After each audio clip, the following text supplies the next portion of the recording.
Bienvenidos a nuestra inmersión profunda de hoy. Hoy vamos a explorar un periodo fascinante de la historia judía, Ajá. esos 400 años Sí, entre el Antiguo y Nuevo Testamento, ajá, conocido como el periodo intertestamentario, exacto. aunque se llama un tiempo de silencio profético. Sí. No se dejen engañar. No, Mucho estaba sucediendo. mucho. Es como la precuela que nunca supimos que necesitábamos para entender completamente el Nuevo Testamento. Me encanta esa analogía. Imagínate, es como entrar al backstage y ver cómo se preparaba el mundo para un evento tan monumental. Entonces, para empezar, estamos hablando de aproximadamente 400 años, Sí, comenzando después del profeta Malaquías alrededor del 400 AC, correcto, y terminando justo antes de los eventos de los evangelios. correcto.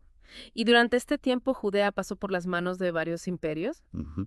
los persas, Sí, los griegos sí. y finalmente los romanos. Imagínense la mezcla cultural, los conflictos, las adaptaciones que la gente tuvo que hacer. Un verdadero crisol de culturas.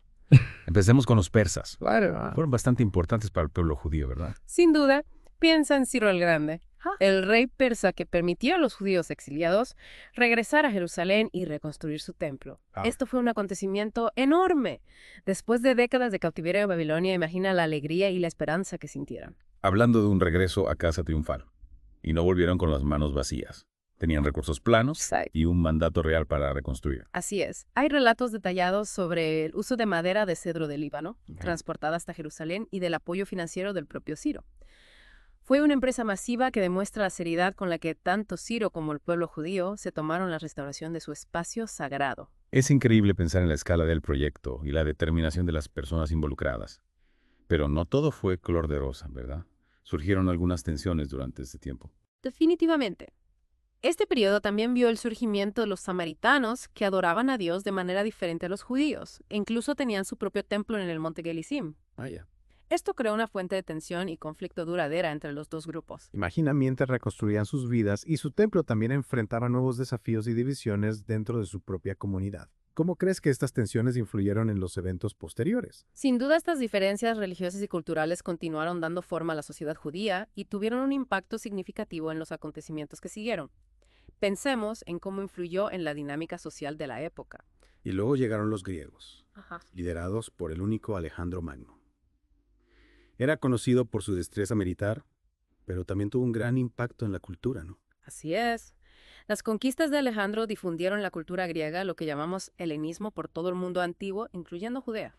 De repente, el pueblo judío se vio expuesto a nuevas ideas, idiomas y formas de vida. Debió ser un torbellino de cambios.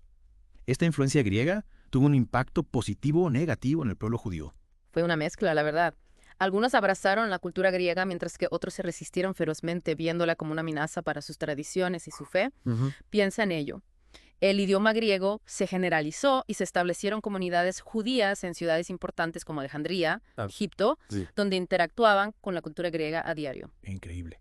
Es como la globalización en el mundo antiguo. ¿Hubo algún evento o desarrollo particular de este periodo que destaque? Claro que sí. Uno particularmente fascinante es la creación de la Septuaginta. La Septuaginta. Refréscame la memoria. Fue la traducción griega de la Biblia hebrea encargada por un rey griego. Muestra cómo el intercambio cultural a veces podía conducir a logros notables que superaban las barreras religiosas y lingüísticas. Imagina el esfuerzo y la erudición que se invirtieron en esa producción. Todavía se estudia y admira hoy en día. Es cierto, no todos los intercambios culturales fueron tan armoniosos. Desafortunadamente no. Las cosas tomaron un giro más oscuro con la llegada de Antíoco Epifanes, un rey seleucida que gobernó Judea. Estaba decidido a imponer la cultura helenística a los judíos y sus métodos fueron brutales. Aquí es donde las cosas se ponen realmente intensas. Cuéntame más sobre Antíoco y su reinado de terror. Antíoco fue despiadado. Fue mucho más allá de fomentar la asimilación cultural. Profanó el templo judío, sacrificó cerdos en el altar, una violación directa de la ley judía. Prohibió las prácticas judías y persiguió a quienes se resistieron. Fue un ataque sistemático a su religión y su identidad. Es horrible. Imagina la indignación y el miedo que debieron apoderarse de la comunidad judía. ¿Cómo respondieron a tal opresión? Lucharon. Esta persecución encendió la revuelta macabea, una feroz lucha por la libertad religiosa liderada por una familia de sacerdotes. Los macabeos. Los macabeos. Son nombres que resuenan a lo largo de la historia. Háblame de estos valientes rebeldes. ¿Quiénes eran y qué los llevó a enfrentarse a este poderoso imperio? Los macabeos eran una familia de sacerdotes liderados por Judas Macabeo, cuyo nombre significa martillo, Vaya. y hizo honor a ese nombre. Él y sus hermanos fueron increíblemente valientes, liderando una guerra de guerrillas contra el ejército seleucida mucho más grande y mejor equipado. Increíble. Claramente estaban en desventaja numérica, pero lograron resistir. ¿Hubo algún momento clave o batalla en esta revuelta que fuera especialmente significativa? Hubo muchas, pero una que destaca es la batalla de Maús, donde una pequeña fuerza judía liderada por Judas Macabeo derrotó milagrosamente a un ejército sirio mucho más grande. Wow. Fue una victoria al estilo David contra Goliat que levantó la moral judía y cambió el curso de la guerra. Es fácil ver por qué esta historia se ha vuelto legendaria. Es un testimonio del poder de la fe, el coraje y la lucha por lo que uno cree. ¿Qué pasó después de esta victoria fundamental? Bueno, las fuerzas judías pudieron reclamar Jerusalén y su amado templo. Lo limpiaron y lo volvieron a dedicar, marcando la ocasión con una celebración alegre que ahora conocemos como Hanukkah, la fiesta de las luces. Entonces, Hanukkah no se trata solo de girar el dreidel y comer latkes. No, Es una conmemoración de una victoria por la libertad religiosa ganada con mucho esfuerzo. precisamente.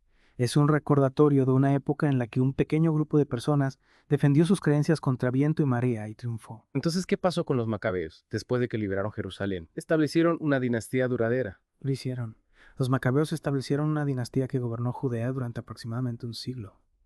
Sin embargo, su gobierno no estuvo exento de desafíos.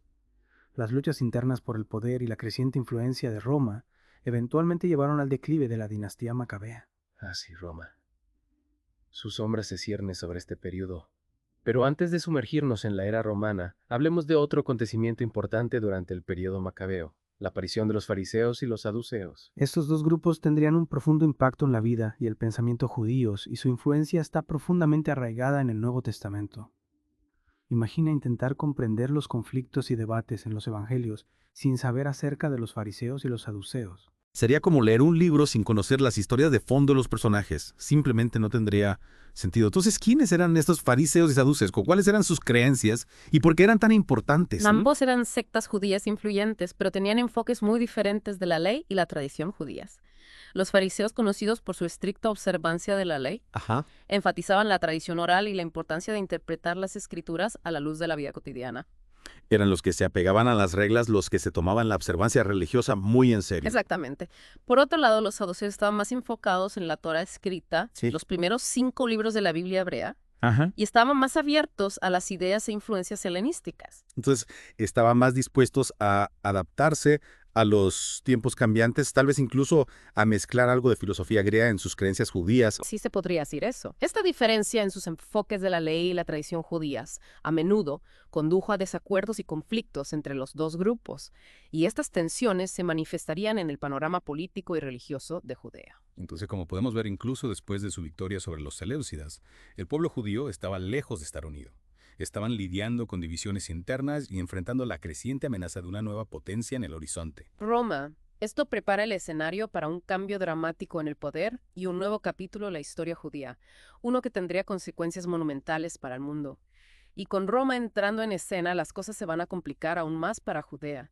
La llegada del general romano Pompeyo en el 63 a.C. marcó el fin de la independencia judía y el comienzo del dominio romano directo. Es casi como si pudiéramos escuchar el estruendo de las legiones romanas marchando hacia el escenario, cambiando el panorama para siempre, hablando de un cambio de poder. Fue un cambio dramático.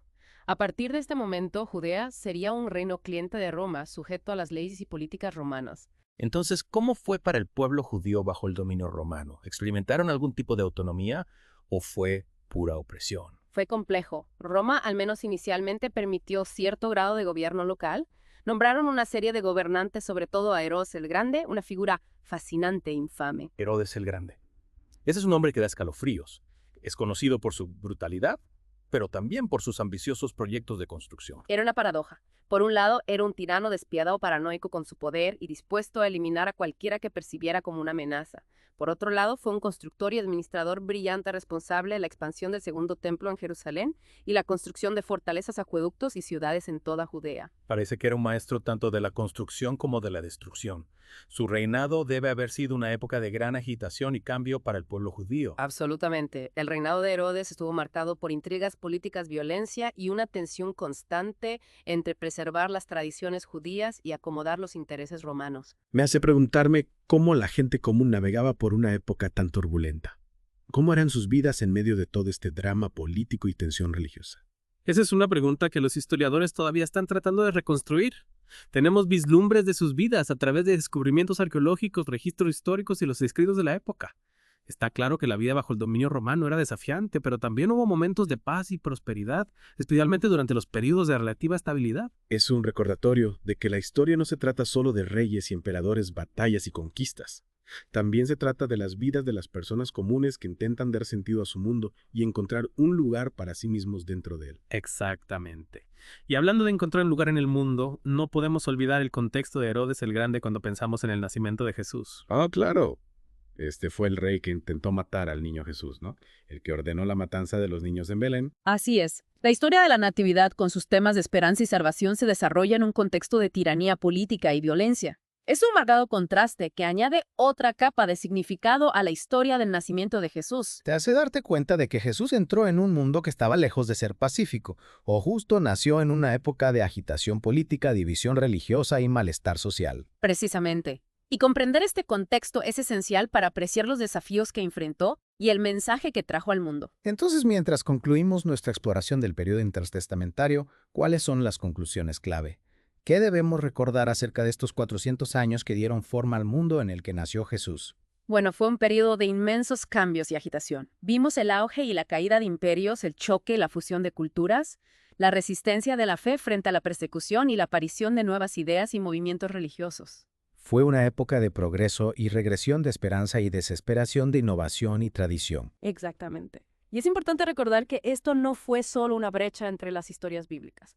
Fue un periodo dinámico y formativo que sentó las bases para la venida de Jesús y la expansión del cristianismo. Fue como si el mundo se estuviera preparando para un evento importante, aunque la mayoría de la gente en ese momento probablemente no tenía idea de lo que estaba a punto de suceder. Es fascinante, ¿no? Ver cómo se desarrolla la historia, cómo un evento conduce a otro, cómo desarrollos aparentemente no relacionados convergen para crear las condiciones para que surja algo nuevo. Es como un tapiz que se teje hilo por hilo a lo largo de los siglos hasta que finalmente toma forma una imagen reconocible. Te hace darte cuenta de que la historia no es solo una colección de fechas y nombres.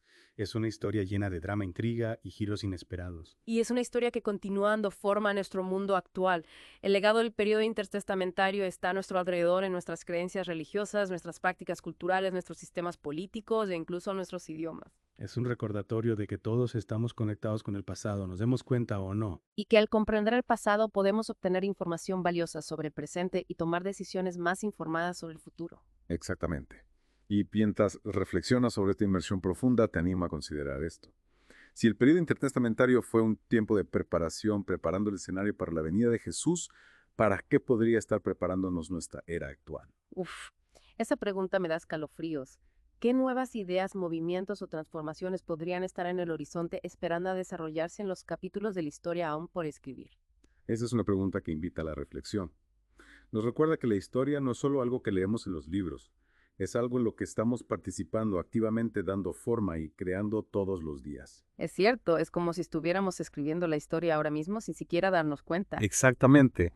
Todos somos parte de esta asombrosa historia en desarrollo. Bueno, esto ha sido una inmersión profunda, increíble. Realmente me ha abierto los ojos a un periodo de la historia que no conocía muy bien. Me alegra escuchar eso. Es un periodo que a menudo se pasa por alto, pero como hemos visto está lleno de drama, intriga y lecciones importantes para nosotros hoy. Sin duda alguna, gracias por compartir tu experiencia con nosotros. Ha sido un placer aprender de ti. El placer ha sido mío. Gracias por invitarme. A nuestros oyentes, gracias por acompañarnos en esta inmersión profunda. Esperamos que les haya resultado tan fascinante e informativo como a nosotros. Hasta la próxima.